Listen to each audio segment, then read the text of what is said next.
Jakob, home field has so much new stuff, especially for March and March Madness. They came in with new jerseys, like new retro jerseys, which are super, super cool. They always have the best stuff. I bought a home field shirt a couple years ago, and it still looks brand spanking new. And I got more home field stuff on the way. I absolutely cannot get enough of home field apparel. If you're a NASCAR fan, actually, they have some throwback gear on their site too right now. So tap in, home field. If you want to support the show, use code SQUARE at checkout. You get 15% off if you're a first-time orderer, or you get 10% off if this is your, if you're just a home field addict. That's code SQUARE at checkout.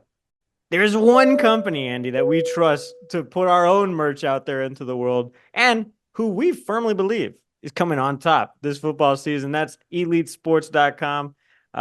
They support athletes directly. They make custom stuff for us and for them. So how could we not be on board? We got friends who have bought the crew necks. I always wear my Elite Sports Squaring Around hat. Got to support the brand. Use code SQUARE at checkout for a 10% discount. Not too shabby. EliteSports.com. They support the athletes and they support us. So go support them. Thanks for squaring. So last week, Carter, this motherfucker's telling me that, you don't go outside enough, you don't tube enough, you're not out here on the streets. Not just last week. Fine. Since I've known you, I've thought you were a fucking huge nerd and you don't do anything fun ever. And then I'm on social media and they say like, TJ Finley's the starting quarterback in NCAA 25, which kind of makes sense if they're setting the rosters like from last year's team, whatever. So I say like, okay, I would change TJ Finley day one. I would just change it to McLeod. Easy. And then this dude out here is saying Zimmel's not a real gamer, so we get clickbait. So I can't have fun out of the house. I can't have fun in the house. Jakob essentially is just coming at me on all different angles. I don't know why we do the podcast. It's just, who needs enemies when you got friends like these? It's insane, the type of disrespect I take. And the worst part, it wasn't off his professional account. It was off our podcast account that he's talking crazy to me. Right around Twitter account, talking shit to Zim. This is awful. My life is just hell. I don't understand it, Carter. Hey, you two got great chemistry, man. That's why the people love you for stuff like this. At what point do we become coworkers and not friends, Zim? Or are we past that point because we were coworkers in college? But we were friends first, so I feel like the lines get blurred a lot here. I'm losing my hair at an awful rate. You've been losing your hair. The day that I look like Mr. Egghead, that's when the podcast ends. Just FYI. Really? Well, here's the thing. You're causing it. You are causing the stress in my life that's making me lose my hair follicles. So do we have 2 years? What's the time now? 2 years? His hair actually post-graduation. I don't know what Zimmel was doing in college to make his hair like go crazy. He was thinking about shaving his head senior year, by the way, for everybody at home. Full Metal Jacket. But post-college, his hair like grew back crazy. And I have a couple other friends like that too, that their hairline is just like way better now than it was in college, which did not help them with girls at all. But, whatever. Well, Matthew McConaughey in his memoir, Green Lights, talked about how he was going bald. And what he did was just shaved it all off, went bald, and then started applying some hair growth supplement or whatever. But I kind of thought he got transplants for a long time. He went to Turkey. Yeah, he went to Turks. Yeah. I hear a lot of people doing that now. It seems like you get a great deal over there. Ozempic and then hair transplant. We're good. We're coming back. We're going to take your job, Carter. If my buddy Will, Zimmel knows who I'm talking about. He's a bald dude. By choice too. He obviously was balding, but he just went bald by choice. And so we're at HEB getting some beer, and the HEB cashier comes over to check us out. That guy has an obvious, like, imported hairline. Like, it's crazy obvious. Like, we both saw it. We didn't say anything. And then my buddy Will hands him his ID, and he looks at the ID, and he has a full head of hair in the ID picture. And so he looks at the ID, looks back at him. It's like this whole thing. And he goes, "When did the hair go?" And I'm like, this guy's fucking tired. Like, I almost said something because it was so outrageous. Like, Yeah, that's ridiculous to have the penciled on hairline and be talking trash to a guy who had the dignity to go bald gracefully. Yeah. Live into it. Tired of winning the tailgate but losing the games? We can't help that. But we can tell you what the hell is up with each team and what's going on across sunny San Marcos. Texas State fans, Get on your feet. You're listening to Squarin' Around with Jacob Rodriguez and Andrew Zimmel.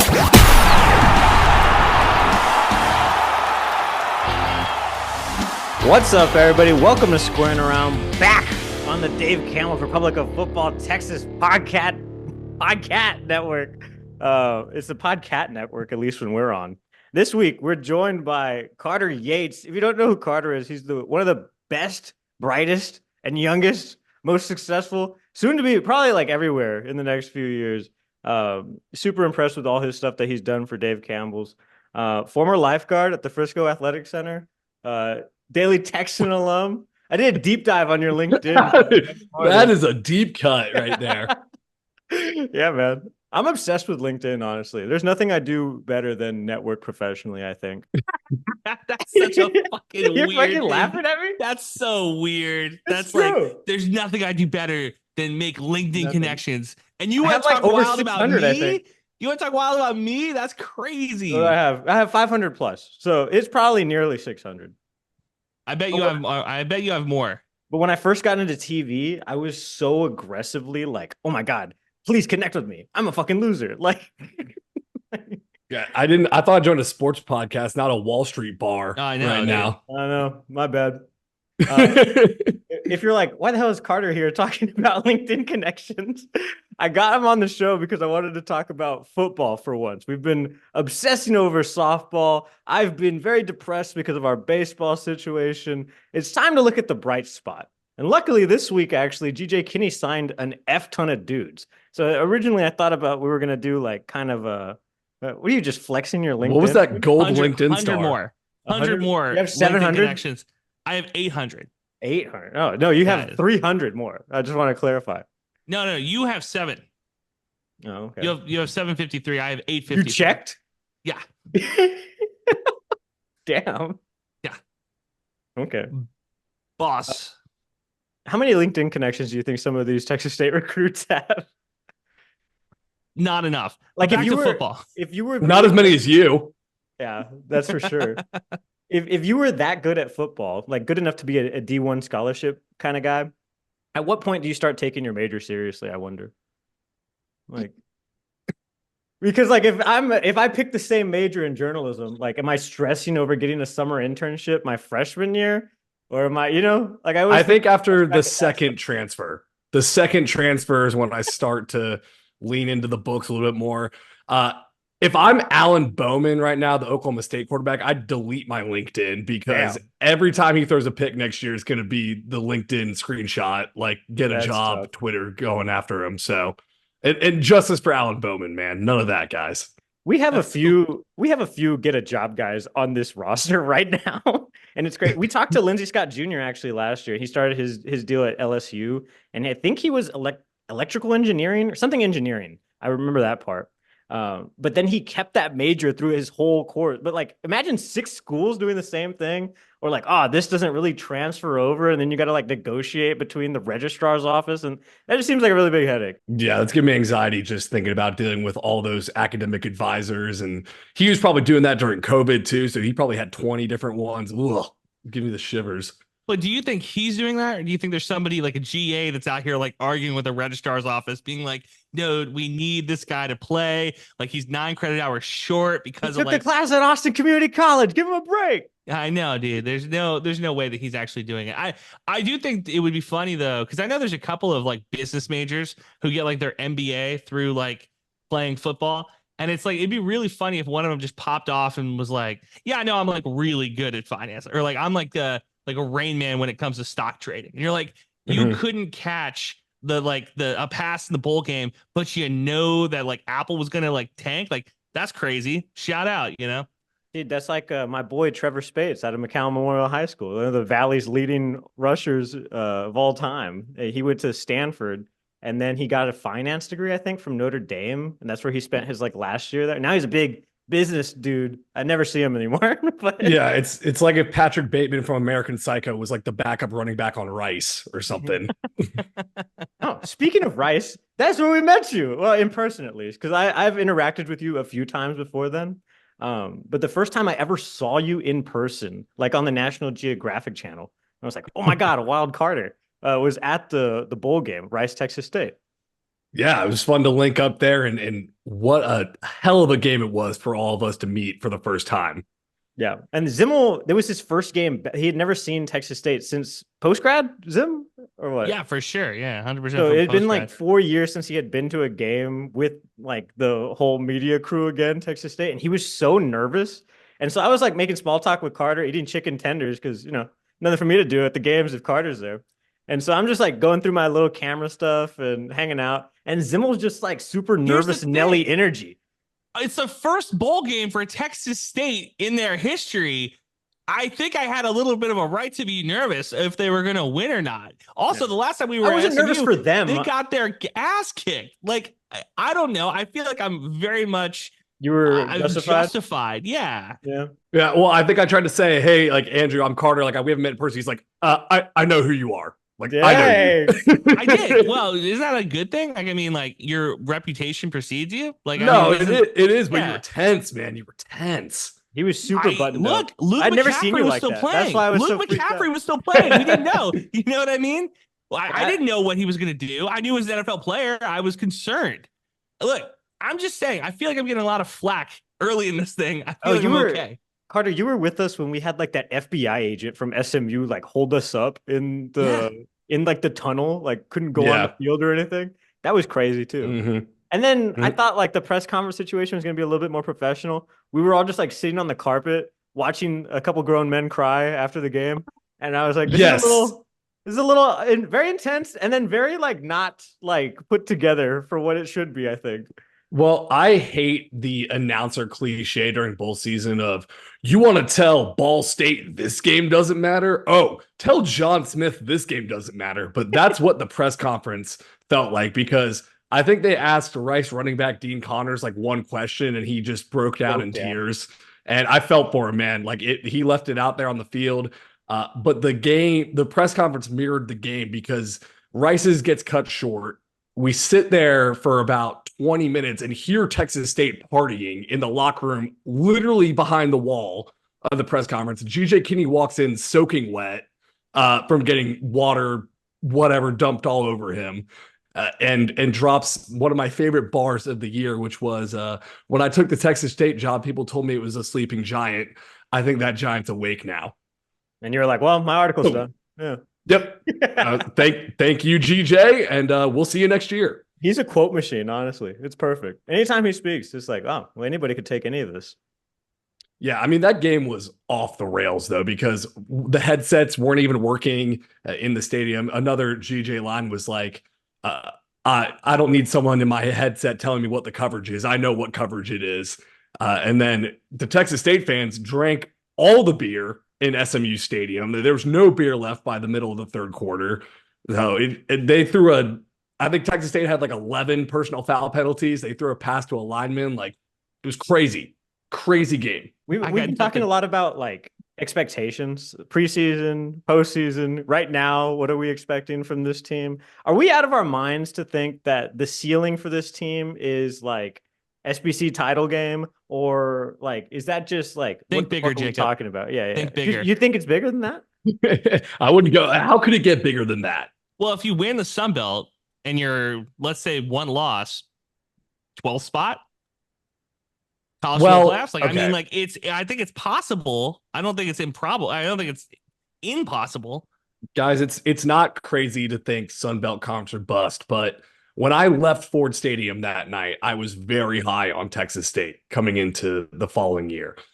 And now they're starting to feel like Texas Tech from last year for me, where the energy is so high, the vibes are so great, the bandwagon gets so full that then it collapses on itself. And that's just me worrying. I'm not saying that's what's going to happen. I like it. I like a good zag. But do you worry about the bandwagon getting too full? No, because Jacob gatekeeps. So I know that no matter. I'm the bouncer of the bandwagon. I'm like, let me see your ID, sir. Who do you know here? Name 5 brothers right now. Here's the thing. Jacob has been on this like tear the past couple of years, Carter, of the if you don't go to Texas State, you don't get to claim Texas State. So just if there's a national writer, God forbid, that writes about Texas State and GJ Kenny and like, oh, are they the new UTSA? Jakob will be very quick to be in their DMs or their mentions, probably off the Squarin account, about how awful they are and they don't know Texas State and how, you don't know, like, all that rat poison stuff. Look, I like where your head's at with Tech. The problem, though, is that the reason the Tech's hype did not live up to it is because of injuries. And I'm not going to say that Texas State is going to have those injuries, because I don't know. They might not. But historically speaking, right, we only have 1 year of sample size with GJ. Hasn't really mattered. If guys get hurt, Texas State has found a way to have next man up. But I do like a good zag. So I do like where you're like, hey, it's May. Maybe Texas State goes 7 wins. Maybe they're a 5-win team. Hey, win a bowl game 1 year and then miss the bowl game completely. No, I'm not going that far. I can't lead you down that. No, I regret that take, by the way, the whole Bobcat, not Bobcat thing, mostly because of all the people that I've met doing this podcast in the last year. Like, oh my God, I love Texas State. Like, oh, what's your connection to it? Nothing. Like, oh, okay, my bad. But we just lost, well, not just lost. His last day is next Wednesday or Thursday. Chris Coots, our SID. He's not a Bobcat. Shout out, man. Yeah, Shout out. He's amazing. And that guy is a Bobcat to me. But there's a bunch of people like that too that are just around the program that have helped the program out. And then when I was working at the rec at Texas State, I worked at the rec most of college. One of our janitors had every Texas State logo on his arm. He didn't go to school there, but he loved the school. You tell me that guy's not a Bobcat? Come on, Jakob, do better. Sorry, guys. So anyway, I don't know if the hype train is as big as Tex was last year, but I do like where your head's at with that they might not live up to expectations. So where would you put Texas State's expectations, Carter? I'd put Texas State's expectations. I still think they're going to win 9 games. I think they go 9-3. So I'm not saying they fall off a cliff. I'm just saying I'm scared that the bandwagon got too full. And I say that because, not that the bandwagon got too full, I say why they're going to win 9 games, because they got the Sun Belt Player of the Year at quarterback, Jordan McLeod, right there. And I think getting Jordan McLeod was so crazy because he was the 5th option at quarterback this offseason. It was TJ Finley, then Jaden DeLora, and then when neither of those worked out, maybe Chandler Morris because his dad's coaching now, and then now we got Sun Belt Player of the Year. And so with him at quarterback, I think it's going to open up this offense so much with GJ Kinney and Mac Leftwich. And then you've got your running back Ismail Mahdi, who had 2,000 all-purpose yards last year, and then Joey Hobart coming back on offense too. So I think the offense is going to be electric. Yeah, I don't know how much of it. I like to think that Jordan McLeod is going to make a big impact. But again, I don't know what that's going to look like because he's a completely different passer than the other 2 quarterbacks we've seen with GJ, right? Lindsey Scott Jr. had one of the best arms that we've seen at the FCS level in the past couple of years.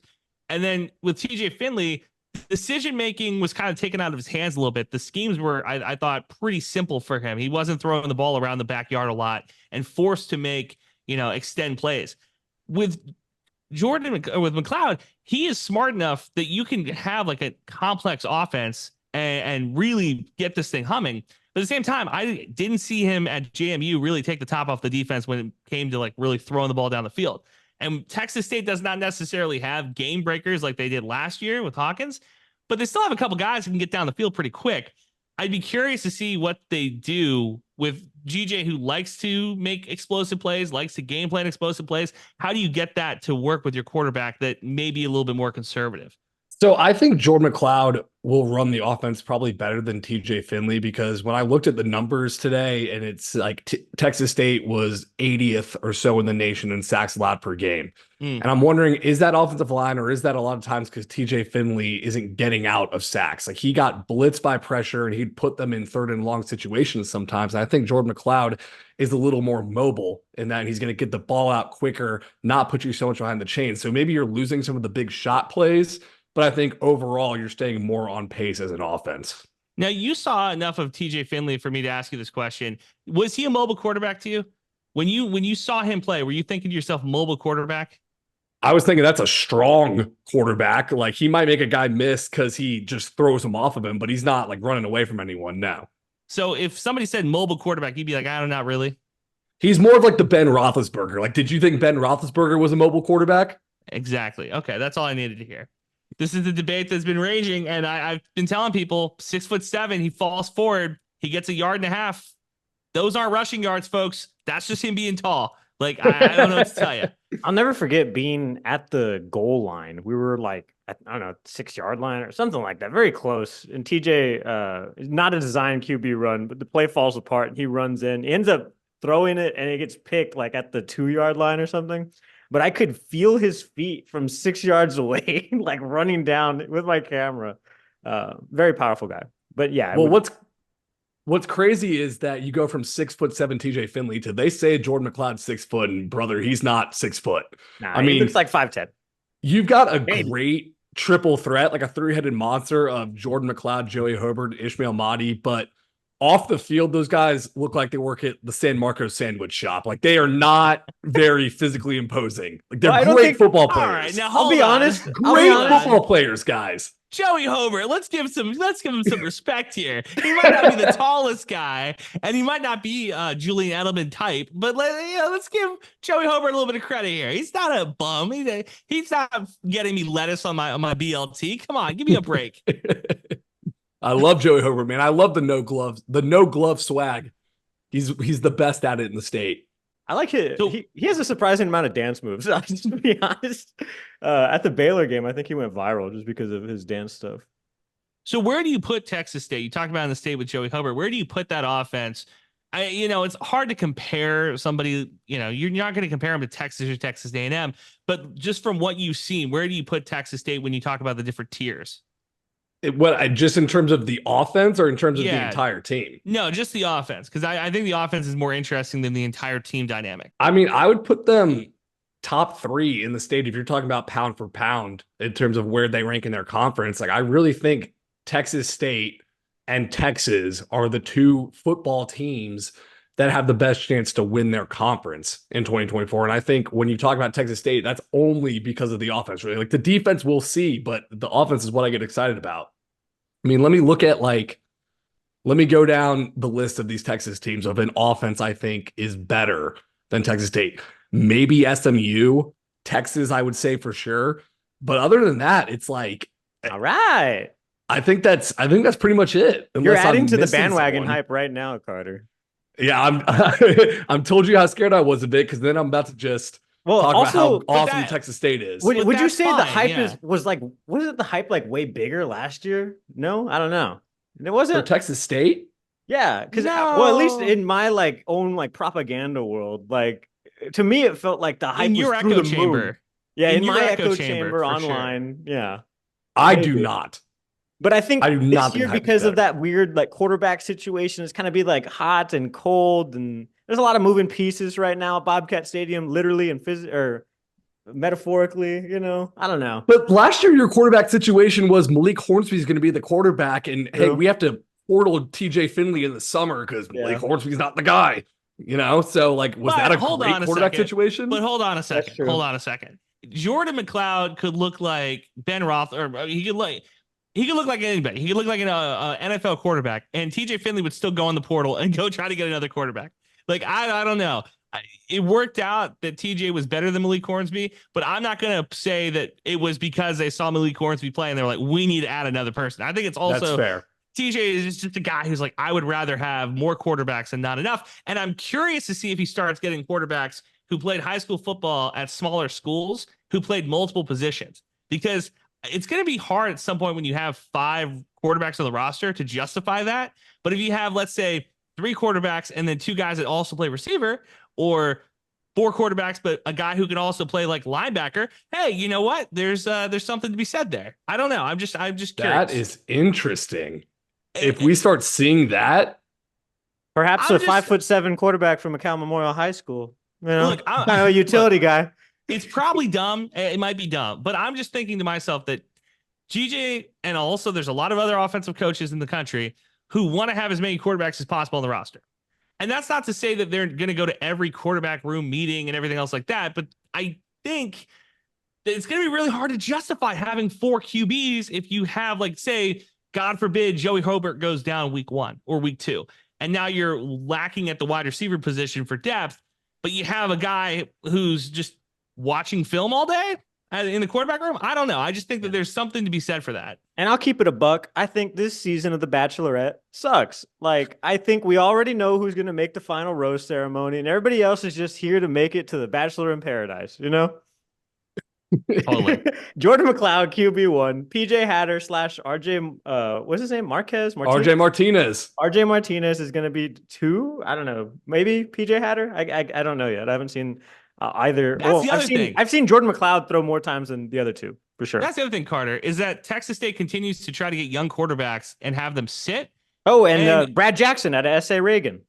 We've all been young. We've all been young in our careers. We don't want to sit on the bench. And I don't imagine these guys love that either. What's your take on that? Well, I think what happens here is, yes, guys don't want to sit on the bench, but I think it's different in Group of 5 football versus Power 4 football. Like, if you're in Power 4 football and you're a top 100 overall prospect, yes, you're just transferring to the next big time school. But when you're going Group of 5, there's not as much of a market, I don't think. So I think you can afford to have guys sitting for longer and developing, which I think will benefit them more in the long run. I think GJ might have to, if he ever did go Power 4, he might have to transition and think about that differently. You know what's crazy? It's kind of like the first time you heard somebody call Twitter X. That's what that sounded like with Carter's talking about P4. Trust me, man. I hate it. I hate it. You said it on the last ROF, and I was like, "What? This is a new world that we live in. Brave new world." Carter's getting his lingo right. He cares about the pronouns of college football. Yeah. Whatever college football chooses to identify as, I guess we're all gonna have to get used to it. Woke college football.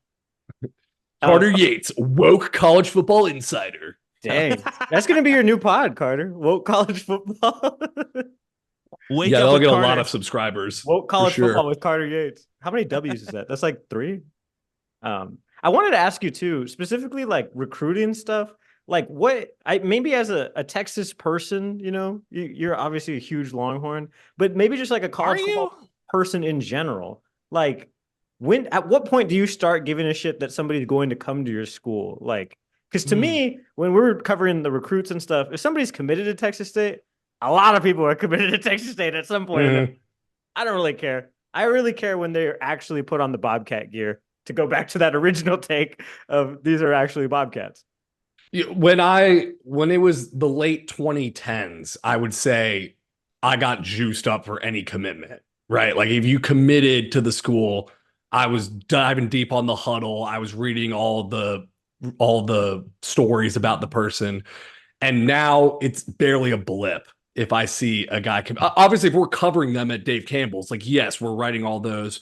But I'm more like, I gotta wait till they get on campus before, if I'm a fan, I get really hyped about it. I would even say now with the transfer portal, when they take a snap, because there's something to be said. You could make an argument for that. Because if they're around in the spring, like, it almost doesn't matter either. Like, because it's like, oh, he's here right now, maybe. I don't know. Yeah, you could be like Kendrick Blackshire, who goes from Alabama to Texas for a cup of coffee and now is at UTSA before ever playing a snap at Texas. I mean, it's the unlimited transfers, baby. This is the world now. Or Iowa, where didn't the guy go to Iowa, then Alabama, get an NIL deal there, go back to Iowa, get an NIL. Like, I mean, you know, Jacob said something interesting, though, about you being a Texas fan. Do you divorce that? Because, like, we do a Texas State podcast. We're Texas State alums. We are very unabashed in our Texas State love. But as like a regional writer, do you divorce the Longhorn? You know, do you divorce the Longhorn from you, and now it's just like it's all the same? Yeah, I mean, well, I think for y'all, people tune in because y'all are fans, and you know, you went to the school, and obviously you're a team-centric podcast. For me, being a little more regional, like you talk about, I have school pride deep down, but I don't wake up every day rooting for Texas on a Saturday anymore like I once did. I root for all the Texas teams, I think, to do well, because it's more fun to write about teams when there's a lot of excitement, like Texas State right now. Now, how was that? At what point was that for you? Like, when you signed on the dotted line, or was there a time in college that you were like, okay, I know that I want to? Yeah, I'm still waiting for that to shift for me. I only get jazzed up for the Bobcats right now. My journalism answer is when I signed on the dotted line, I gave up the fandom. My real answer is when I was a senior in college and Quinn Ewers was starting, and I was like, this guy's 3 years younger than me, and Like if he messes up, I can't really get mad at him because I see him as a lot younger than I am. Got you. Okay. I think that's like really interesting because there's people who come into Austin or come into College Station or come into Lubbock and they're not from there. And then they have to adopt the team because if they don't adopt the team, if they try to come from like a non-biased angle, just straight facts, people will crucify them and tar and feather them. So you have to have a little bit of that like orange or maroon in your blood. Whereas like as a national or regional writer, I'm just always curious how you divorce that because for me, the Vikings, I stopped living and dying by them probably like a year ago, 2 years ago. And it just was like, it's getting too hard. I can't live and die by Texas State and Minnesota. Like I just can't. What the Cowboys do to me every Sunday. And he's like, I can't live that life. He saw me assault several couches and a few walls in college. So guys, mental health matters, man. You gotta protect your mentals. Texas State put me on the edge a couple times. I'm not even gonna lie. I'm so sad. My mom called I canceled my ESPN Plus account several times in college. You can't let them do this to you. And I was like, Mom, it was 3rd and short. How do you not convert? Like, what are we doing? Yeah. A tunnel screen again? 4 straight tunnel screens? Part of it is because it feels like it's family and you can't divorce your family, you know? And so like we're just in it now. Like if we took this show and we tried to do the same shit about UTSA or whatever school, right? Insert whatever school, we couldn't do any of this shit. Like we can only do this because of our ghetto pass at Texas State, pretty much. Yeah. Well, I say like I'm a Cowboys fan and I talk about like just because your brother makes you mad doesn't mean he's not your brother anymore. Like I was born into Cowboys fandom. I chose this at a young age and I'm not hopping off the bandwagon just because we haven't made a Super Bowl in 28 years. Like, you kidding me? Take at least another half century. And I'll tell you that bowl game was a lot sweeter when, you've lived and died with a 2-10 team. That's exactly right. And I saw 6 wins ever in person at Bobcat Stadium my entire time covering the team. Oh. My biggest fandom of Texas was the Charlie Strong years, those 3 years, because I was 14 to 16 when those happened. And that was the peak fandom I had. Like, so we're talking about, I was a Cowboys Longhorns fan. And yeah, those are the two big brands and biggest bandwagon fan bases. That's a very normie take right there. Longhorns and Cowboys.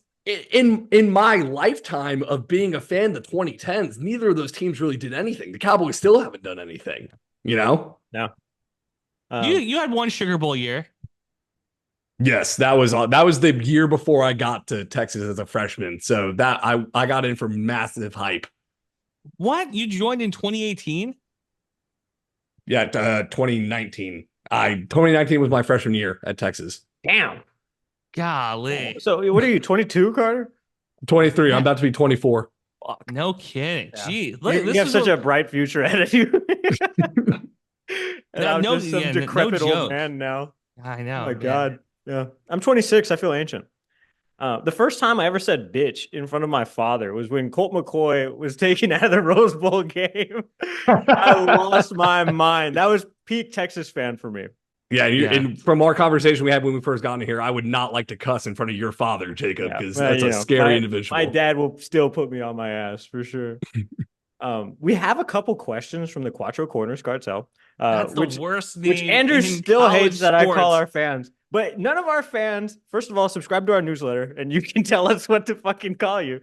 And then also, none of our fans have also given me an alternative. So I have no choice but to use the name I came up with. So I'm sorry, everybody. Let me go through some of these. Some of these we covered, some of those we didn't. Let me just kind of figure some shit out. You look for this. Carter, are you taking Texas State or UTSA? Oh, man. You work with Craven every day, so I understand if you have to be a diplomatic here. I see the problem is, like, that game is so interesting to me because UTSA's defense might be the best in the Jeff Traylor era this year. But Texas State's offense, we just talked about, can be very exciting. I think I might go Texas State, guys. I think I might go Texas State. Don't in that appease game. us. Don't appease us. Okay. We're This is picking my up real electoral opinion. college votes ahead of this, you know? Yeah, but if Craven asks, I pick UTSA, baby. No, I'm just kidding. No, I'm going Texas State. He goes on Alamo Audible tomorrow. Hey, UTSA, great defense. They're going to smother them.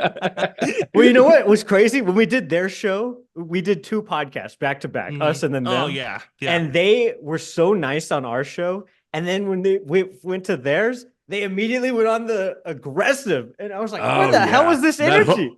Home court advantage, baby. It was crazy. It was the same Zoom link. So I was pissed the whole time. It was like a rap battle. They let you get all your ammo out and then knew exactly how to attack and you. They didn't play. They didn't give us anything up front. No resistance. And then out of nowhere, they just slammed us with all these takes. And I was like, Jesus. And I'll tell you, their pod, much better than ours because it's better content when you have us like little juiced. And when you're just like, yeah, Texas State's going to be good. Yep. Okay. Yeah. I think so I wanted that second 30 recording, minutes. And they refused to release the tapes. Yeah, didn't release the second tapes. Yeah, okay. Release the tapes. Release the tapes. Alamo Audible. This is a question from Everything Texas State at Texas State Game Day. When a player transfers in via the portal from a power school, TV announcers tend to emphasize the prior school, i.e., TJ Finley, the transfer from Auburn. At what point should that be a non-issue and stop? When they start talking about their career yardage instead of the last season's yardage. Because they like to say, ooh, he had 900 yards at Auburn. But if you really dive deep, that was spaced over 4 years. I get you. Yeah. I like that. Do you think that's more of like a week 1 problem? Or because I feel like that doesn't happen. Like we're talking about bowl game shit. Like this is like kind of cumulative at that point, no? Once they get to the end of the year in the bowl game, they'll start doing. People forget TJ Finley was at LSU in Auburn. God, I love you, Carter. Yeah, you're spot on with that. Right there, man. I think that's a good point about the career yardage. I do like that a lot. I had something else I was going to say, but the people forget line just totally got me. I didn't see that coming. This is another one from TXST Game Day. What is the next step needed to make Texas State a more recognizable brand in Texas or nationally? Ooh, sex party. No, not that. We're gonna get a new stadium. Is Zimmel of the all publicity is good publicity? I'm assuming. No, the thing is Texas this guy's has a party school image. He's got a party school image. I think people forget about that. We really watered down the River State thing, and a good old fashioned orgy would really change that. So my answer is that they need to win a conference championship and the Sun Belt probably to become the next nationally recognized school, because the Sun Belt guys, it could be one of the best group of 5 conferences after this year. I really think they could overtake the American Athletic Conference. The American Athletic Conference had 9 teams out of 14 finish below 500 last year. They had all their conference champions from the past 6 years go on to the Big 12 or go on to the ACC like SMU. So the Sun Belt has become a conference where the teams aren't leaving, even though the coaches might be. But it's a fun brand of football, man. It's the Fun Belt. Another great line in there. Take that at They're UTSA. not like the schools aren't leaving, but the coaches might be. Another incredible line. I was going to push back because UTSA has won their conference a handful of times. I don't think it really matters. I think that if you talk to somebody in Waco about UTSA, they don't care. You talk to somebody in Amarillo about UTSA, they don't really care. They're very much like a city-bound team.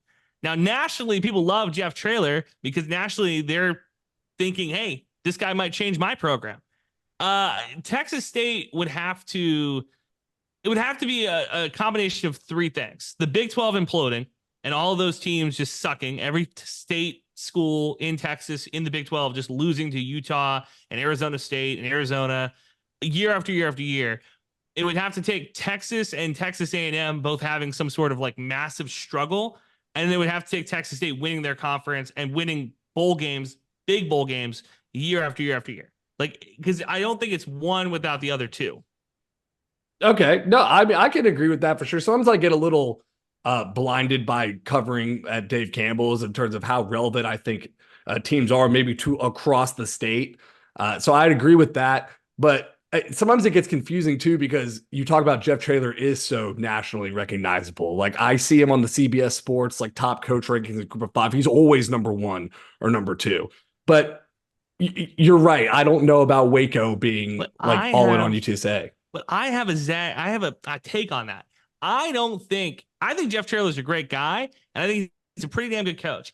I think that the hype around him is getting to the point now where it's a little overrated, because if you took, let's say, a really good Group of Five coach and you put him in the SEC, or you put him in a state school in a different state, I don't think they have that same type of success, because Billy Napier was a really good coach. And at Florida, he is awful. And I don't know if Jeff Traylor goes to... Does that make him a really good coach, though? If you're a really good coach, you can coach anywhere, no? No, well, see, that's the thing.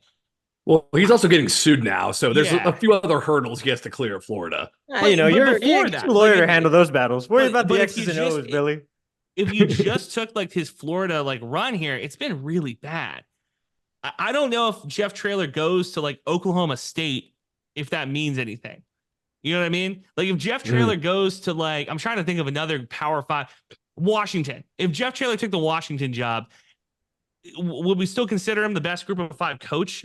You know, I don't know. Well, that's why I think we're going to figure out week 2 when UTSA plays Texas State, but also this year for UTSA, because it's the first year without Frank Harris, really. And it's the first year without Rashad Wisdom at safety.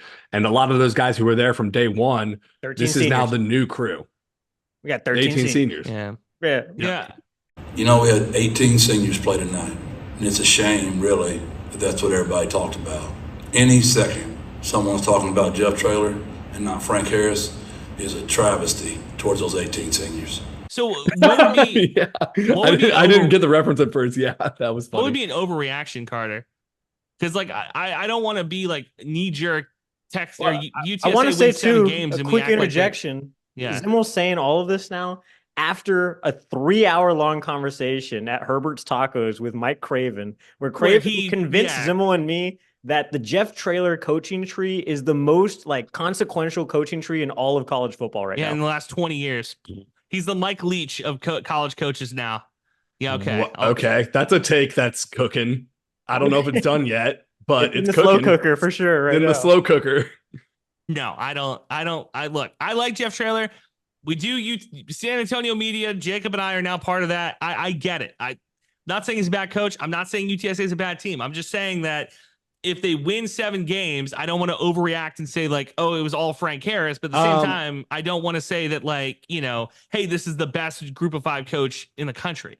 No, I think context is everything on it. So it's really just how they play this season. But the argument of it was all Frank Harris. Guys, last year, Frank Harris was Michael Jordan on the Wizards. Like he was an all-time great, the best player in program history, but he had 4 knee surgeries in one offseason. Like he was not the same Frank Harris. And at least that many number of cortisol shots between halves 1 and 2 against Texas State. Tough. Boo, this guy stinks. Boo. Bad joke. That was pretty good. This one's from Miguel Luna at the Lunar Cowboy. From an outside perspective, what is different about Texas State? And at what point in the season will outsiders believe Texas State has a shot to make it in the CFP like we believe? I feel like this is a little bit like the last one. What are we talking about here? Like national hype-wise? Like, is this like more T-shirts at Target, or is this like a little kid on the side of the street like, go Texas State, but he's in Florida? What does that mean? So wait, what's the first part of the question again? Give me a second. From an outside perspective, what is different about Texas State? Yeah, that's the first part. The difference is that the stadium is electric and they've been setting records attendance wise. I mean, they're having a light show at Texas State right now. It's all about the energy around the program. And I think GJ Kinney's a big part of that. So that's what's different. Yeah. And then the other part is like changing national perspective again. Like at what point will a lot of people believe that Texas State could realistically make a CFP? It won't be correct, but when they beat Arizona State. Okay. This year, because Arizona State are bad. They're really bad. The second worst, if not the worst Big 12 Let's go. Team. And you know what? I said that like 6 months ago, and people were like, what are you talking about? Arizona State's great. I was like, Have you been watching this shit, man? What are you talking about? We talked a little bit earlier about Texas State being awful for so many years. I picked a Pac-12 team to root for because I needed something as a pick-me-up, and I picked Arizona State because I felt like they were very similar in Texas State. They were too similar to Texas State. They suck too. They are not a good team. So that's rough. I want to point out for our YouTube audience, you can support this podcast and help Zimmel get some curtains so he doesn't look like he's getting baked in a microwave right now. All right, next week, Jake, I'm moving the entire setup. You want me to move the setup? I'll move the setup. I'll move the whole setup for you. It's a podcast. It's audio forum. That's the, That's the whole point. It's the whole thing that we cut online. So, okay, talking about the national perception brand of Texas State. Yeah. Win the Sun Belt with one loss, and it can't be a conference loss. You have to go undefeated in the conference, and then you have to win the Sun Belt. I think you get the 12th spot. The rest of the group of 5 is kind of in a dog shit spot right now. There's no Pac-12 anymore. You probably get that 12th spot. You're fighting with Auburn, and you're fighting with Missouri, and you're fighting with Texas A&M for that 12th spot. But you might get that 12th spot as a conference champion. If you play, I guess what it would be, the 5 seed, because the top 4 get a bye, right, Carter? Top 4 get a bye. Okay, yeah. So you're getting the 5 seed. Let's say that's Georgia, because they'll probably be the runner-up in the conference. And you don't lose by 60 points. And you can say to TCU fans, hey, we kept it closer than you guys did the national championship. And you can say to FCS schools in the South, hey, we kept it closer than you guys did against Georgia in week 7 or 8 or whatever. And you rock the cleanest jerseys imaginable.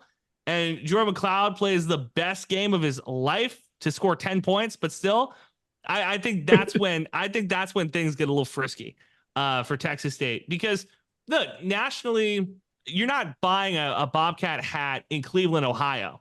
You're just not. You're not buying a Bobcat hat in Amarillo. Okay, like that's the thing. First, you got to win the state. Then you got to win the rest of the country. You got to take back Texas first. Yes. Okay. Oh, look at that. And that one didn't zing as hard. I like the how other much ones. is GJ Kinney paying you right now, Carter? What? Nothing, man. I'm freewheeling here. These are my takes. What do you mean that one didn't hit as hard? That's your thing. I'm saying you're lying. That's what I'm saying. Like I've heard it's that on before. the bowl rings from the That's Rice the one game, I've too. heard. But I'm saying that because, okay, why we're talking about when does Texas State get more nationally known? Though Texas part's still in progress, guys. Like that's step true. A before step B. For sure.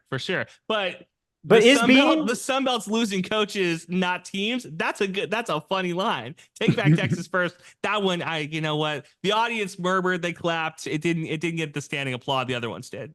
Look, they're not all bangers, man. Okay. Is being Trust a college me, football I'm same spot? Is being a college football pariah though, like best case scenario for Texas State, like getting massacred by Georgia but putting up a fight? 10-point fight? Is that like more good for national brand than like winning bowl games consistently or something else? A little bit more boring, but you know. I think, and this goes into a way deeper, like where college football is going, but the Power 2, I know we talked about Power 4. It's a Power 2 that is becoming Diet NFL, and that is becoming a national sport from sea to shining sea. What I think a group of 5 teams do is lean into more regionality now at this point, and that's where Texas State can really thrive. I don't think the ceiling is we get to the playoff and get smoked. I think you can get to the playoff and compete. I don't know if winning playoff games is on the table, but I think multiple playoff games. That's what you're talking about. Or I think you could. I think in some season you could pull an upset in a playoff game. Not every year. In a season, again, well, you got to be higher than the 12.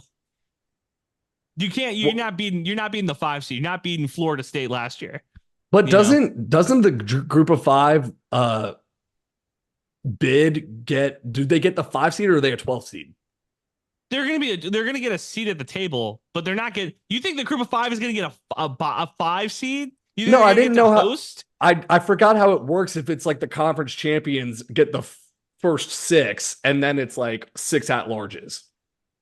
See, I had heard that it's just you're at the table, but you're not gonna Because there's no you. Okay, I love the Sun Belt. We'll get that out of here. There's no goddamn way Coastal Carolina is hosting Ohio State one year. You know what I mean? Like, there's no okay. When you put it that way, right? Like, I like South Alabama. They're never gonna let Mobile, Alabama host Florida State. Like, I love it, but like, come on. It might be the 12th seed. It might be the last seed on the table. When a Sun Belt team hosts a playoff game, that's when you know college football is cooked, because that means the alliance is split off and it's like Georgia Tech is our national champion. It's kind of like when you turn, I don't know, about like 22 and you finally sit at the adults table at Thanksgiving. Like that's kind of what it feels like. Last year? It took 21 years for that to happen. When did you sit at the adults table? When you were 12? Like at 16, I think. Yeah. No, man. They were giving there's a lot of babies in my family. So I'm drinking Miller Lite at the kids' table kind still. Of fast if you stay single, you know. This question is from Raymond McCumber. I think we'll all appreciate it.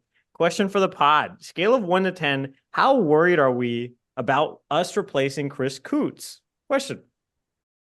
Not 10. Really. I don't know. It's not my problem to worry about. I'm on a campaign right now, Carter, to get Jakob hired for that job.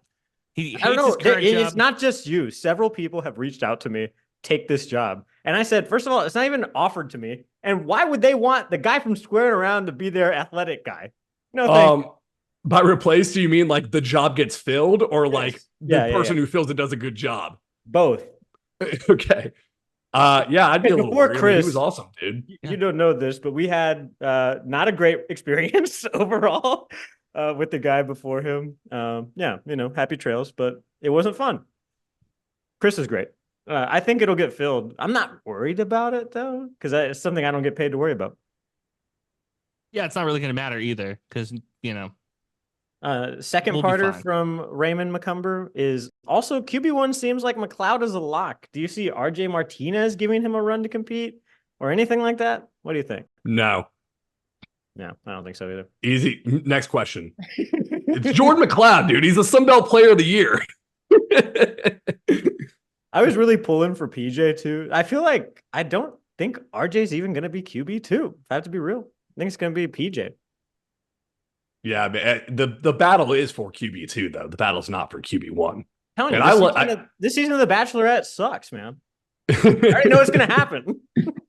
Yeah, no, let me say that. I would rather know who my QB1 is going into the season. I don't know what the hell Jacob's talking about with this, like, I want competent. No, fuck no. that. I'm not saying that's what I want. I'm saying if you're watching The Bachelorette and you already know what's going to happen, it takes the fun out of the rest of the season, you know? I think it's more, Carter, back me up. It's more fun to know who your QB1 is now versus, like, trying to figure out in August. I think it's, if you're an agent of chaos, it's more fun to not know. If you're rooting for the team's success, it's more fun to know. Yeah. Well, but then when one guy is just like monstrably better, like it's kind of obvious, you know, like, when they brought Jordan McLeod in, I was like, okay, well, he talked at spring game too. We didn't even talk to quarterbacks last year at spring game. Mm-hmm. Yeah. I'm just saying, I think that professional quarterback Jaden DeLora could have had a shot in this offense. San Antonio Brahma, Jaden DeLora. Yeah.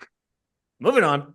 The Maroon and Golden Collective wants to know your record prediction and your take on NIL, and also why you haven't supported the Maroon and Gold Collective at Texas State. My take on NIL. How much time do you have? I mean, like it.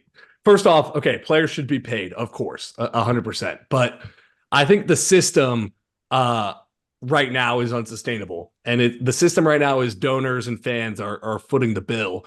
And I think at some point, the return on investment is not worth it. You know, you're betting on 17, 18-year-olds. And most of the times these guys are going to, transfer to not work, end up being the game changer that you thought they were going to be when you gave them at Tennessee, like $8 million. And even if you guys win the national championship, like at what point does the pride run out? It's like, okay, I won a national championship because I gave $8 million to this quarterback. Ask SMU. What are you talking about? Are you serious? As a Texas fan, are you crazy right now? I'm saying, but you don't, because what happens when you win the championship is the school gets all the money. The players then, the ticket prices go up, so it costs more to get into the games.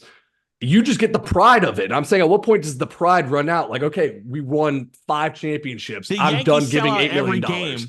The Yankees sell out every game. What are you talking about? The pride. If I could cut a check tomorrow for $1 billion and guaranteed Texas State was going to win, I would do it. Not a shot. What happens is the coaches get up on the podium and say, look, a transfer quarterback costs $2 million. The donors, we need y'all right now to help us pay $2 million. Then they go get a transfer. They make a bowl game. The school gets the revenue. The coach gets a raise. The ticket prices go up, and the fans just get the pride. And at some point, the pride is not worth the return on investment. I'll say this. It ruins college athletics. It completely takes away the amateur. It takes away the amateurism of it. You know what I mean? Like when I watch a track athlete or a college basketball game or a football game, there is something to be said for like, I enjoy that these are like young adults who are competing in a sport that they absolutely love. It takes away the amateurism. I'm 100%. But to say that the fans lose it, no, dude. Because if that was the case, none of the professional sports leagues would matter. We wouldn't be Vikings and Cow. Well, let me rephrase that. We wouldn't be Cowboy fans because Vikings haven't won shit. We wouldn't be Yankee fans. You know, we wouldn't care because it's the same thing.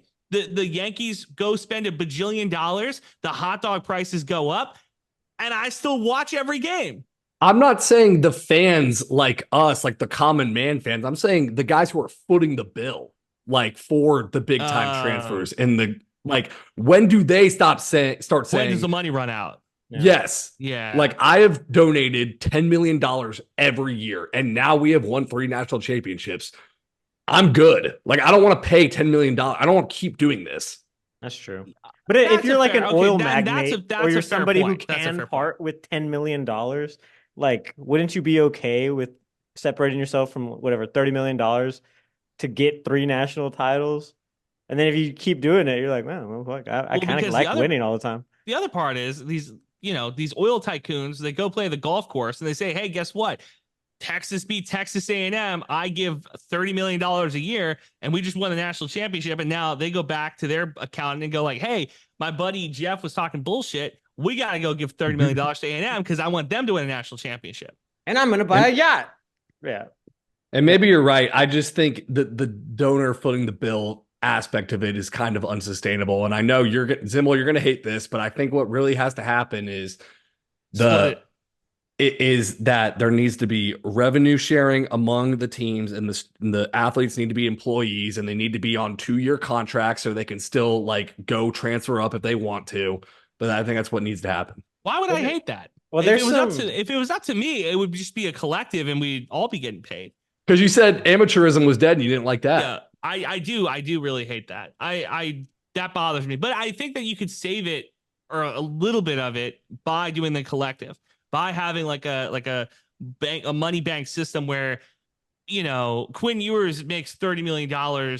It comes into the collective and now it's split evenly across, you know, the entire 50-man roster or whatever, versus giving that money to him directly. So then we get rid of the problem of like, well, a quarterback costs $10 million. Well, no, it doesn't. A full roster costs X amount of dollars. And you know what? If you really want to get crazy with it, put a cap on it. Hey, the SEC says you can't spend more than $160 million in NIL money. Well, okay, now we got to get kind of creative here because we have $13 million tied up in a quarterback, right? Mm-hmm. Yeah, okay, that makes sense. I also don't think that like roster building is like what gets these guys off, these like mega donors or whatever. Like it's like the deep state shit that happens. It's like when a coaching change happens, it's like we're picking this guy. They're like, what? Yeah, I donated $20 million for picking this guy. The way I look at it is, if you know, we joke around minor league football, every person wants to be a GM. That's why Madden's so popular. That's why, you know, we want to be the GM. That's why fantasy football is so popular. And if I'm a millionaire, I'm never going to own an NFL team, but I can own Texas State. You know what I mean? I'm never going to own the Dallas Cowboys, but I can buy into UTSA. And like, that's how I get my roster building off. Okay. I didn't even think about it that way. That's a good point. All right. You said 9-3. Let's go through this schedule here. Versus Lamar. Win. Versus UTSA. I said before it's a win. I'll stick with the win. So 2-0 versus Arizona State on Hispanic Heritage Day. Shout out Jakob. Hey-o. Win. So 3-0 to start. Yeah, I'm gonna have to find 3 losses now. Yeah, that's what I'm saying. Yeah. No, yeah, now it's gonna have to find Neutral. They're all going to be in the Sun Belt. I can guarantee neutral you that. zone. Yeah. Neutral zone game against Sam Houston State. You know what's funny is I could almost see that being a loss. Like I could see them beating Arizona State and then losing to Sam Houston. Me too. At NRG in Houston. So totally possible. Loss. All right. We'll dox you after the podcast. At Troy. See, this Never beaten Troy before, by the way. This is where my loss would come, but that's all right. I'll go loss here. So you're 3-2, 3-2 after 5. Home against Arkansas State. Win. 4-2. At ODU. Win. Okay. Versus Louisiana. Win. Okay. At ULM. Yeah, ULM's bad. Yeah, win.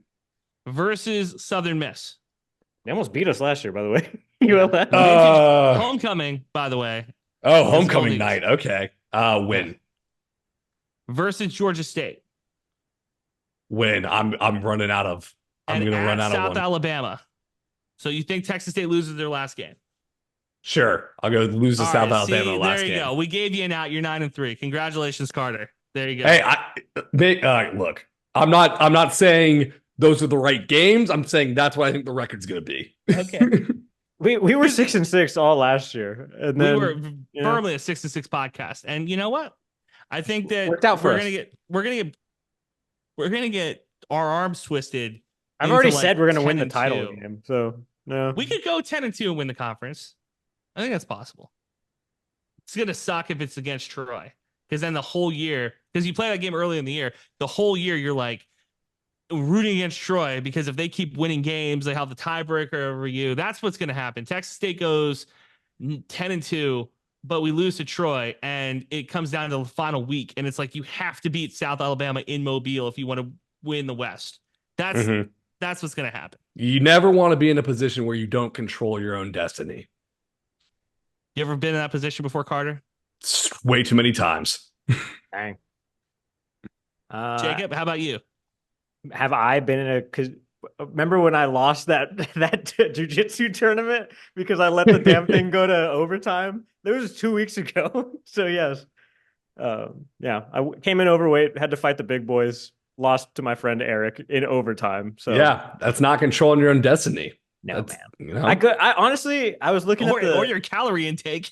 No, I went to brunch right before. That was a mistake, but I planned right before your weigh-in. Yeah, right before weigh-ins. Get a little IHOP pancake platter before your weigh-in. You're a psycho. I tried to keep it light too. It was an omelet, and I had a Bloody Mary, and I was like, should I get another one? And I was like, no, I might miss weight. I missed weight by 8 pounds. So some people take the sport seriously, and some people just laugh in the face of the athleticism. And yeah, I'm not saying Jacob doesn't take the sport seriously. I'm just saying that if he comes in 8 pounds under, he probably doesn't go to overtime and lose. Let me actually, I was not the only person disappointed that day. There was several people that came up to me and they were like, Jake, what the fuck? Well, no, I think, let me take that back. That is controlling your own destiny because you drove it off a cliff by going to IHOP before. Yeah. Oh, it's tough. I thought like I would do something kind of like spontaneous to kind of like calm my nerves, That's like what I need to do most of the time is before something important, I usually go, not like right before, but like, the day before something, I'll get drunk or hang out with my friends or just do something else that like takes my mind off of something. And that I thought that was going to help and it did not. So. You'd be a really bad amateur coach. What was that character in Game of Thrones that always drank before a fight, before he fought the mountain? I don't know. What I'm talking about? I never tapped into Game of Thrones. And then he got his head popped. That was Jacob. That was Jacob right there. No, Jacob be the high school football coach before the state. By the way, relax. Go have fun with your guys. I did cut down to 163 too, so I made weight at the end of the week. I was 163 on Friday at like 4 p.m. and then I just ate like 10 pounds of food. You're like, sweet, I did it. Yeah, I did it. Mission accomplished.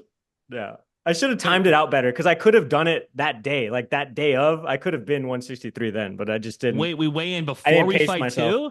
What is this? What is this weigh-in? That's the before whole the thing fight? in the UFC right now is that they're fucking up the weigh-ins. Like sometimes they do day of, sometimes they do morning of. They're trying to be like a universal standard. There was a 9-year-old who took my height and weight down. So obviously this is a little bit less official than the UFC. So you're gonna play NCAA, Carter? Is the Pope Catholic? Yeah, I'm playing NCAA. All right. So do you have a PS5 or an Xbox? I need to get a new console because Okay, me too. didn't know that my 8-year-old Xbox wasn't gonna be able to take on the weight that is NCAA 25. I should have known that. So let's game plan right now. So Jacob, you have a PS5. I don't have a console. Carter doesn't have a console. So do we have to get PS5s if we want to play? / Carter, will you have time during the season to play? I'll have, Sundays. I can play on Sundays for sure. I'm stuck, guys, because I've been Xbox my entire life. I'm an Xbox family. All my friends had the Xbox. Got the account. I got the achievements. Yeah. My dad is actually more of a gamer than I am. He's leaning towards going PS5. Okay. And all of my friends are starting to lean towards PS5, and I could see the wave shifting. The tectonic plates are moving to the PlayStation. So you can stream directly on it. That's why I have. But I hate the stream buttons. the game on here. Yeah. I've never, like, again, Jacob outed me. I've never been a big gamer. I've always been more of like a let's play outside type of guy. No big deal. But we can't cross play. I've been an Xbox 360 person, so now I got to go to PS5. If Jacob's got a PS5 and I want to play in a league, you know what I mean? Because I got a buddy who's like, we're trying to get a league going. It's got to be PS5. Okay, then that's what we're gonna do. Yeah, if all your friends are PS5, like what's the saying? If all your friends jump off a bridge, would you? Yes, I would. Like, you gotta get a PS5. All my friends in the Valley have PlayStation since they were little kids. So I've been a PlayStation guy for a while now. Mm-hmm. All right, so there we go. So we need it. Look, I'm not saying. I'm just saying that if Sundays are your free day, maybe we make something happen here. We do Texas State every week for 16 straight weeks. Yeah, just give me the summer to ramp up. Okay, I need to get my game back to where it was when I was, I'm gonna start 13. just challenging people on the internet. They'll just get better by fire. All it takes. Listen, guys, come on. All it takes is watching a 12-year-old on YouTube show me what run play to spam, and it's over. It's game over. What run play is completely cracked in the first month of the game's release? Mm-hmm. Well, have y'all seen that tweet where it's like me getting my Xbox ready to like show today's kids what's up, and it's like Mike Winchell from Friday Night Lights like coming out of the tunnel, and all the quotes. He's like, dude, they're gonna smoke you. Like they are going to. Have you seen kids these days? I absolutely you get online at a certain point in the night. All like the Asian countries are awake. You get decimated. It's crazy. I think I was with you that one time. They don't watch football like that. No, and that's what's frustrating to me about these Madden games. Like, again, I feel like old man on the lawn, but like they don't play football. It's just they're playing Madden. It's a completely different sport. Like I'm thinking, okay, first down, we'll run the ball. We set up the pass game. Nope, that's not it. It's 4 verts. You should see Zimmel react to our friends playing Madden because we don't. You're not supposed to make real football decisions when you're playing a video game, and that's what happens. Yeah. See, and that's I'm set up like that. I'm sorry that I'm Bill Belichick. I just hate to. You're the type of guy to punt on 4th and 6 for sure on for NCAA. 100%. In my own territory, not going for it. Number say to punt. Check the binder. Check the binder. Analytics. Analytics say that we kick. I have 2 more questions. The first is very easy. From @KDamp Train, how will all the transfers affect the roster molded in the spring? Get ready for some fucking flips, dog. There's going to be more guys in the portal, and there's going to be some guys you didn't see at all in the spring now on the team and starting. Well, you can take solace in the fact that Texas State had a pretty good year bringing in 53 new players last year. So I don't think GJ Kinney is a guy who can't juggle some transfers. I don't know if that's sustainable. I just don't. I understand that like it's team building. I understand there's chemistry stuff, but there's something to be said because a lot of those guys were incarnate word dudes last year, and then we lose an entire faction of that. Team chemistry is going to be big. I hope that he can re-recruit guys during the season to make sure, during the summer, to make sure they stay. I should make a new list for us, but I think the total number of new people is probably like in the 30s now at this point. I don't know if that's accurate or not, but if I was guessing, that's what I would guess, in the 30s. Yeah, well, we sent our summer magazine, off to press last Friday, and then I just saw GJ Kinney's Twitter light up with new transfers, so that hurt. And new graphics. So yeah, no, I haven't even looked at any of that too, which is why I'm kind of glad we're talking to you right now, because like, who knows what the fuck's gonna happen now? What do you do in that situation? Because like clearly Dave Campbell's is like high school football magazine, like that is what the bread and butter is. Those rosters probably aren't going to change a whole lot. But the college rosters, do you just have like a QR code and say like, hey, you bought the magazine, here's an updated roster? Like, how does that work? No, we get it as close as we can to the day we send it off the press, and then after that we pray. Okay. All right. This is perfect, actually, because our boy Creme Brulee wants to know when the magazine comes out and how was it decided to put Texas State football players and coaches on the cover? Well, cover reveal date is June 3rd, so you'll find out who's on the cover. Oh, that's next week. This Monday. Yeah. Next Monday. It'll be out, should be by first week of July. I don't have an exact date. Do not quote me on that, but it's July, early July at some point. It's the best magazine in the world. Do you have any? Sports Illustrated's gone. It's the best magazine left. Did you get that Sports Illustrated swimsuit issue with Gayle King on the front? CBS What Morning? the fuck is wrong with you? Because I work at a CBS station, and that's what everybody was running. They gave those out as like a party favor? Oh, bro, you have no idea what happened. Wait, I haven't seen this cover yet. Yeah, Gayle King. Gayle King? Yes, is on a Put SI that on cover. the pod, Jacob. Jacob, don't worry, I will. Gayle King's my girl, Oprah's best friend. Yeah, Gayle King. Hold on. I'm CBS looking it Morning. up. I'm doing research. Gayle King swimsuit edition. Mm-hmm. I'm surprised you guys didn't. You guys aren't tapped into this. Really? Impressive. Really? You guys aren't tapped into this? No, I'm not looking for old women on Sports Illustrated covers. What are we doing? I'm gonna clip that for sure. What's wrong with you? Well, if you guys need a cover ever, I guess Gayle is available. So just reach out to her agent, and I'm sure she'll talk to you about whatever Texas football team you need to. All right, Carter. Without looking up, I set the age over under at 65. For Gayle King? Gayle King, 65 is the over under. I know her age. Looks under, but probably over. Okay, that's not an answer. Then under. 69. Fuck. Okay. 69. That's sort of around there. She does not look 69. I can tell if she was 70, I wouldn't have made that. I wouldn't have brought that up. So waiting for one of y'all to jump on it. It was part of a 2-part like package that ran at CBS. This is 6 minutes of content for national time on TV, by the way. It was all like behind the scenes and how they talked to Gayle about it. And yeah, I watched the entire thing. I had to. It's part of my job. Yeah. Do you have any fun stories to tell us from your road trips, Carter, for this magazine? Well, I did. This was the first time I've done college trips, and I went to Sam Houston to do that. So that was a lot of fun. UTEP, since it's so far, we did ours on Zoom. And my funny story from that is talking to Scotty Walden, the head coach, for the first time. Y'all saw it before we started recording, but I put my hands up like this, trying to make a point, and the fireworks went off in the background of my Zoom screen. I don't know how to change the setting, but that made me look very professional. Talking to this coach it was the second time, but the first time one-on-one. Yeah. Content but idea. He played it. He was cool about it.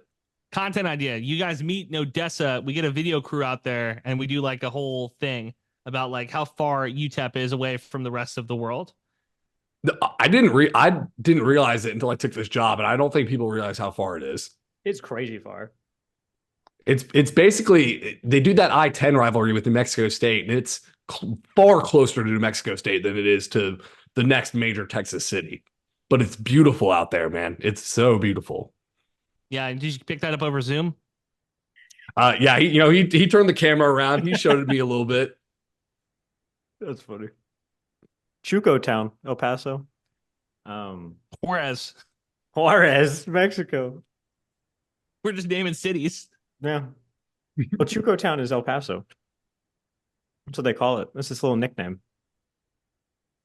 I wanted to go to El Paso to do sports talk radio. I was really like amped up for it. And then a bunch of people told me that would be the worst thing I could ever do. And I was like, I don't know, man. Damn, Feels the like it'd be a worst fun thing? time. Yeah, I feel like there's worse. Like going to North Dakota. I feel like that'd be worse. But You're trying to go to the Valley for a while too. You're obsessed with I Mexican was. culture. I obsessed weird. I've heard fetishized weird. Maybe just appreciate. Maybe we just use appreciate Hispanic culture. Well, shit. Thank you, Carter, for joining us today, man. It's been super fun talking to you. Maybe we'll check in with you again ahead of the greatest rivalry on earth, UTSA, Texas State. No, Yeah, we'll man. check in. We'll check in when you're on a byline.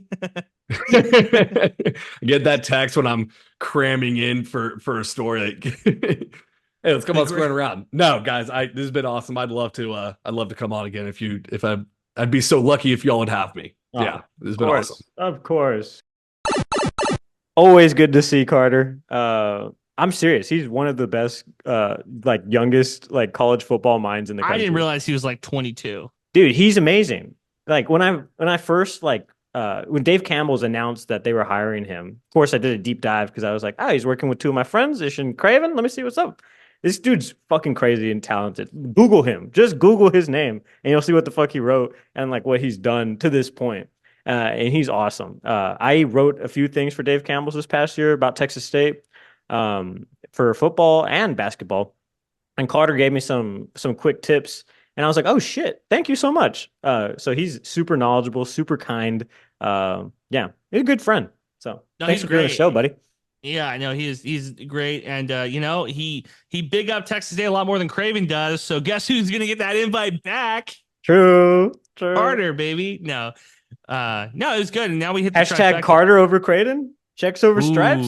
Whoa. Should we get both of them on the podcast? That's the real question. I told you we're going to lie to both of them and be like, yo, Craven, could you come on the pod? Yo, Carter, could you come on the pod? And then tell neither of them. And then we're going to do the great Texas State debate. And we're going to do, but here's a problem. Your points are like Texas State and UTSA. I like the idea, but the thing is, I don't think Carter at 9-3, I don't think that he's enough Bobcat fan. You don't think he's bought in all the way? No. He was concerned too about the hype, which I always am. You guys know I have my temperature or my hand firmly on the pulse of the hype gauge around town. And I kind of agree. Not agree, because I remember all the shit that we went through last year when TJ around this time signed to the team post spring game. And then how hype was through the roof, but I honestly still really didn't believe it. And then we won we won against Baylor, and then I was never more bought into this team than I was then. And then week 2 happened. Who was that? Nevada or Jackson State, and we blew them out of the water 70-0. Yeah. I just think it's interesting that he's comparing it to Tech's hype. That was the part that kind of took me aback because that was crazy too. Texas Tech, I think, had a 7.5 win total projection last year. So their quarterback went down against West Virginia. Yeah, I don't know. I wouldn't make that comp. I like where his head's at with the hype and to temper it and make sure that, everybody's has a clear mind. But I think that the hype is a fine level right now for Texas State. I wouldn't worry about that, especially in May. You want to talk about in August, if people start coming up with 12-0 takes in August, then you can talk about the hype. But right now, GJ Kenny is still very firmly, in my opinion, underrated as a head coach. Texas State's still a projected favorite in the West, but still, I think, picked behind James Madison. So I think that we're okay. I'm not all that concerned. But I did see that Texas State, I think his win total was 10.5, the last sports book. It was us and James Madison. Oh, okay. 10.5. That's a lot of wins. That's all I'm going to say. And also, GJ Kinney said in his UFCU, if you guys watch that, I cut the whole thing on Squarin's Twitter at SquarinPod. Follow us there. One of the things that I mentioned before is in that interview process, going back to that, after I got done, I told my wife, this is where I want to be. There's other opportunities, other things going. This is where I want to be, mainly because of Don and Travis and Kevin, and just the support you felt. And they were hungry to get to that bowl game. They're hungry to win that bowl game. And I think their grind and their efforts, behind the scenes and what's going on right now shouldn't go unnoticed. I mean, those are special people, and setting this place up to be a really special university and athletics department. Also, quick plug. there's a lot of people online that wanted a newsletter. So I created a newsletter. We have 5 subscriptions. I am one of them because I have to make sure this thing actually sends out every week. But if you want to, it's also in our little linky dink. So go to our Twitter. It's on our main The link tree site. Yeah, the link tree, and just hit that drop down, and it's there. You can just sign up there. We have 5. So thank you to the Quattro Corners Cartel members who have already joined the revolution. And that's where we put some of our exclusive content stuff. Like if me and Zimo get a little nugget, or we're like, hey, this is what you guys have to know this week, or whatever, or this is what guests we're promoting for next week, maybe. We already got a big one in the can for next week. That's where we'll put it. So if you want a little bit of an insider edition for what we do here, it'll be there. What the fuck was I talking about before then? Before I started plugging our newsletter? The hype and the win total. And the win total. Yeah.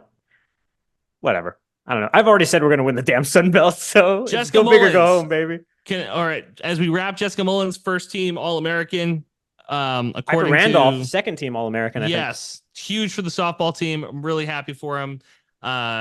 Jess starts her career. Or is it all academic? Something like that. I think she starts her pro softball career in a month, I want to say. So big shout out to her. Shout out softball team. I know they kind of were really sad. I played a clip of Sarah Vanderford in the press conference, and she was, obviously very beside herself after playing for 6 years. And there's a lot to be proud of for this softball team. So I hope they didn't, they hung their heads high in the end, and they played on that Sunday, which has always been their goal. And now this team's returning a bunch of talent who has seen that, and they're still so young. So the phrase is held their heads high. Held their heads high, yeah.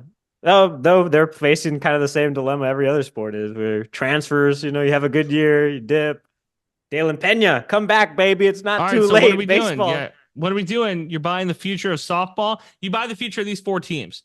Women's basketball, men's basketball, softball, baseball. Men's basketball you're buying right now? Whose future are you buying? Ooh, okay. Men's basketball, women's basketball, softball, baseball. You get to buy their future total. Softball and baseball for sure. No, you get to pick one. Oh, just one? Softball. You just pick one. And the way this game is played, folks, I give you 4. When we get the win totals, did you hear how you didn't explain any of the fucking rules, and you were like, pick one or pick where? And then I thought you would understand. Adding rules to the fucking Here's thing. the thing. So you're picking their win total next year. So if the projected win total for men's basketball is let's say they play 40 games, let's say it's 25. That you were saying that they're going to win 25 games. Okay. Women's basketball, baseball, softball. What is what future are you picking? So now this is very clear to me. Softball, more than 29. Okay. I love it. Okay. Yeah, baseball, I feel like Trouty does not lose the way he did twice, I think it was very embarrassing for him to not make the tourney at all. He's a very go down swinging kind of guy. I was so mad I didn't get to talk to him. But maybe it's not too late. And then Coach Z, we're going to talk to her at some point from the recruiting trail. She just followed us at Squarin Pod. Shout out Coach Z. And then what else? Oh, buy any future of the damn track team. Those guys are fucking killers. They win every damn year. If you need if your family's being held against their will and you need a for sure lock, bet on the track team because they'll win. And apparently we have an amazing golf team now. Did you see that shit? No. Yeah, we won something.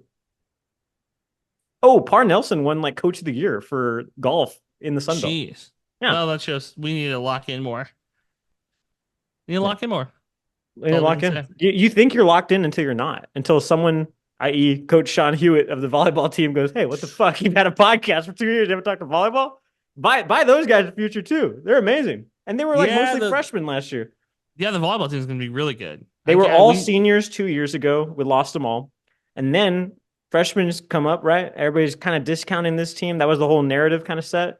And then they make the damn regionals, baby. Unfortunately for us, we're too close to fucking Austin for us not to play them. So we go there, The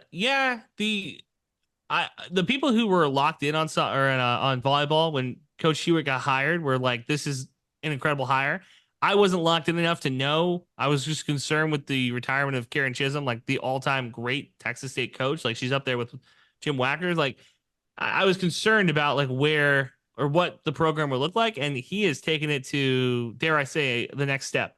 I think he's done a lot to build off of what Coach Chisholm did. So shout out to Sean Hewitt. I'm a big fan. Oh, and this is the last one of your question. Men's basketball, which has been our biggest blister, I think, as a program recently. I love TJ. That's my boy. Anybody who reads my shit knows I picked Texas State to finish third in the Sun Belt.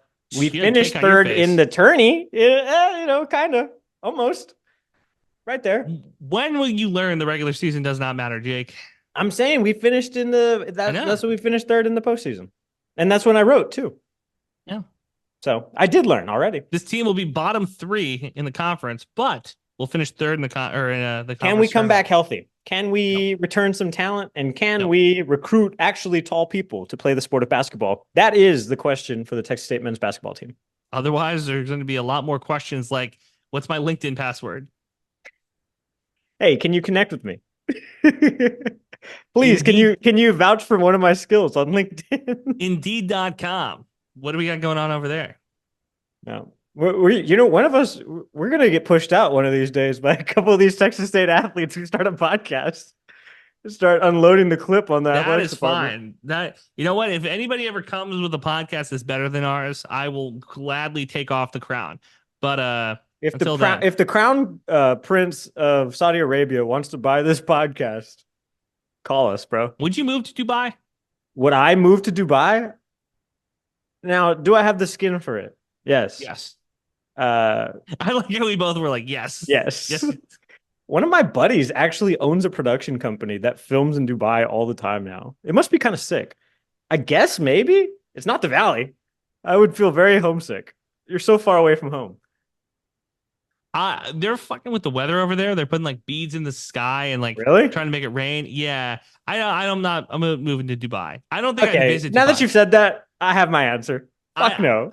I think that Dubai and Moscow are like the two places that I'm not like big on moving to. Kiev, Tel Aviv. Oh yeah, Kiev. Yeah. Tel Aviv. Yeah, good job, Zoom. No thanks. Yeah, I'm just saying. I'm just like I'm not moving to those cities. Sorry. Paris, nah. Visit, not moving there.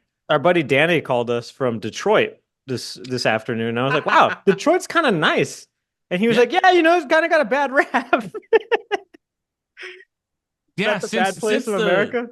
Yeah, since the auto shops closed, turned into a nice little city. Because I say McAllen is the New York of the Valley. Like, what is a place that you would not... For sure, Brownsville, Texas. We see a girl on Hinge from Brownsville, Texas. Go the other way, brother. Oh, dude, let me tell you. You save yourself some time. You know me enough. You know me well enough that I have been a big supporter of the Valley, right? Mm-hmm. We're actually, you and I are going to support the Valley. My high school is playing in the damn regionals for baseball in Jourdanton. Saturday, right? Saturday, 5 p.m. Be there or be square. Yeah, we'll be there. Every Hispanic dude I meet in San Antonio, when there's a Hinge or a LinkedIn or not a LinkedIn, a Bumble, a Tinder. If you're on LinkedIn and from the Valley, I'm connecting. No, but I'm saying like if it's linked like a Bumble, Hinge, dating apps that it's like the 956, they tell me like don't do it. It's all trouble. So I don't know, man. I'm excited. Hopefully you take me down there one of these days, and I can take it in all for myself. Dude, I'm waiting. And you know what I'm going to do? The invitation's been out there. You can come for Thanksgiving if you want this year. You know what I'm going to do? If I'm going to go to the best breakfast taco place in San Antonio, and I'm going to get like a dozen tacos, and we're going to go and we're going to do a blind taste test. What's your best? You don't even have a best though. We're going to do a blind taste test, Jake. Because to me, the best breakfast tacos in San Antonio come from Taco House on San Pedro. You could put that shit in the bank, baby. I've been fighting this battle for almost 10 years now. But Valley you can go San Antonio. To a gas station in McAllen, Texas, and get a fucking better taco than that. I don't think so.